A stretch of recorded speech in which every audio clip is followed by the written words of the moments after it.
Pike and handstand push-ups are the ultimate calisthenics pushing exercises. Through them, you'll develop effortless crawling skills and easy hand balancing.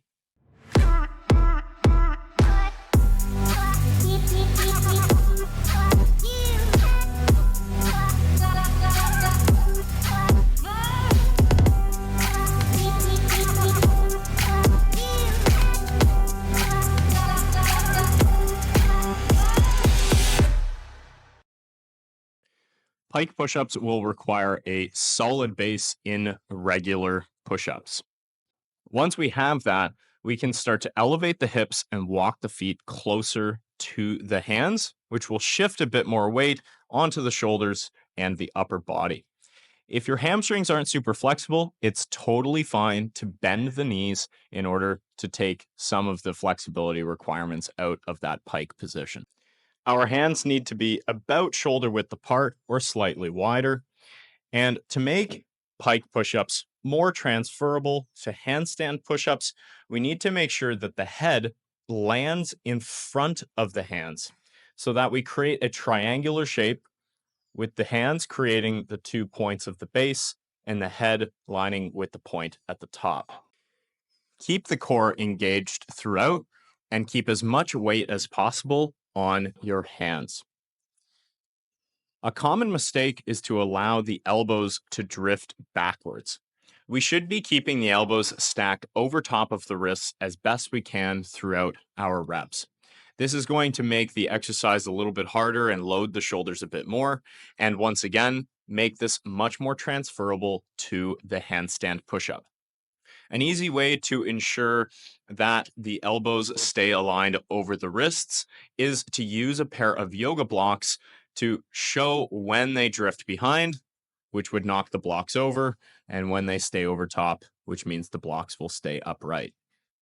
Think about pulling the elbows inward so that they stay stacked in the frontal plane as well. Ensure that you're sealing the gap between your shoulders and your ears at the top of every rep without losing that stack of the elbows over the wrists. If pike push-ups are still a little bit too difficult, you can reduce the range of motion by bringing your head down to the top of a yoga block. When pike push-ups start to get a little bit easier, we can increase the range of motion to make these a bit more difficult, elevating both the hands and the feet and lowering the head more to get a full stretch in the shoulders.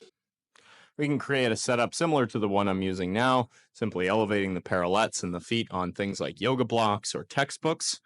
More ideal setups would be using a plyometric box and lowering the head off the edge of the box until the chest actually touches the edge. Or we can use 2 standard benches at the gym and lower the head through the middle of the benches until the shoulders tap the edges. When we start to get really good at pike push-ups, our feet will naturally start to float right off the floor.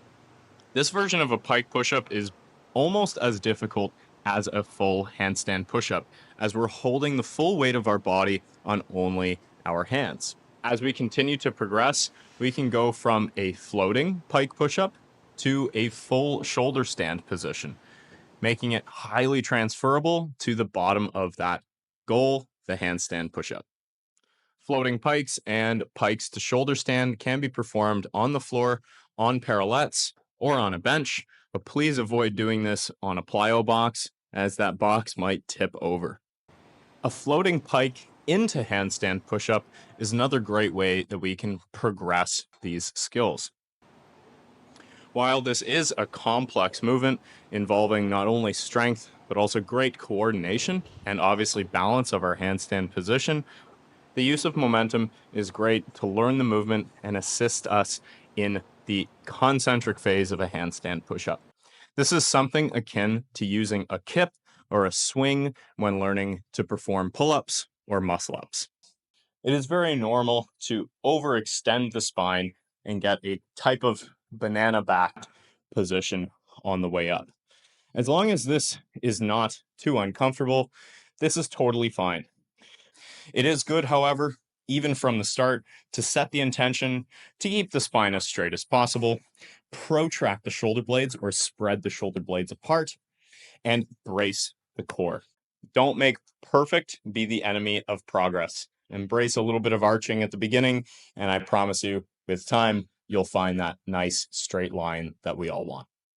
Pikes can also be progressed by elevating the feet higher than the hands. It is a little bit closer to the position we'll be in for the handstand push-up. The feet can be progressively elevated higher and higher until we're performing chest-to-wall handstand push-ups. There are 4 more advanced drills that should be mastered in order to unlock the handstand push-up. Number 1 is a freestanding handstand hold. Freestanding handstand holds should be practiced in isolation of the more strength-oriented work like pike and handstand push-ups so that you actually have the balance to hold it at the top. The back-to-wall handstand push-up, the alignment isn't quite the same as a freestanding handstand push-up.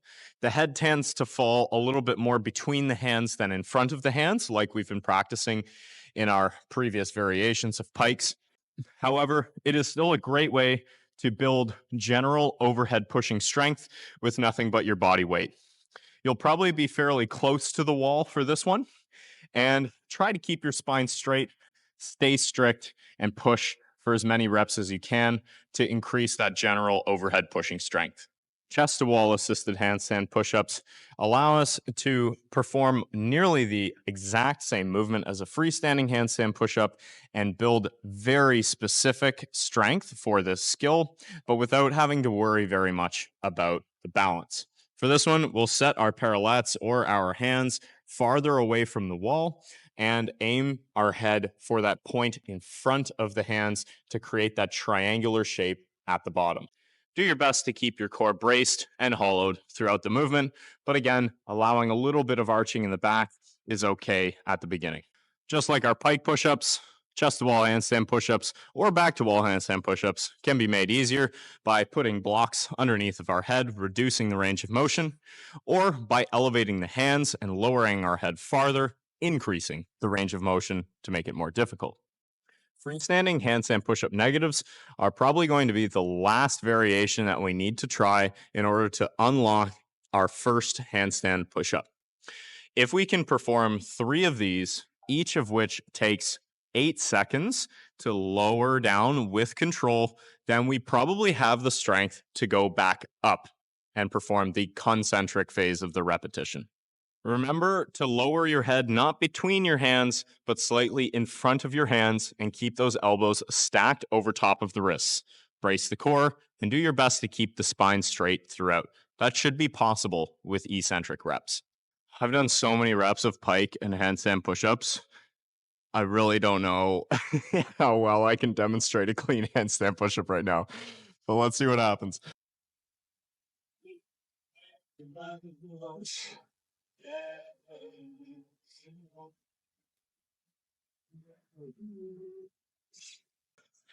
Okay, now my best performance. I'm definitely going to be sore tomorrow. But that was a lot of fun. You won't need every variation that we've gone through today. Pick one that suits your current level.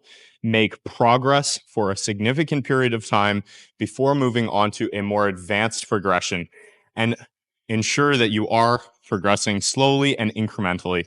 Be patient, be persistent, and that first handstand push-up is definitely within your grasp. I trust you've enjoyed the tutorial. I trust your chest is probably going to be as sore as mine is tomorrow. And as always, wishing you very well.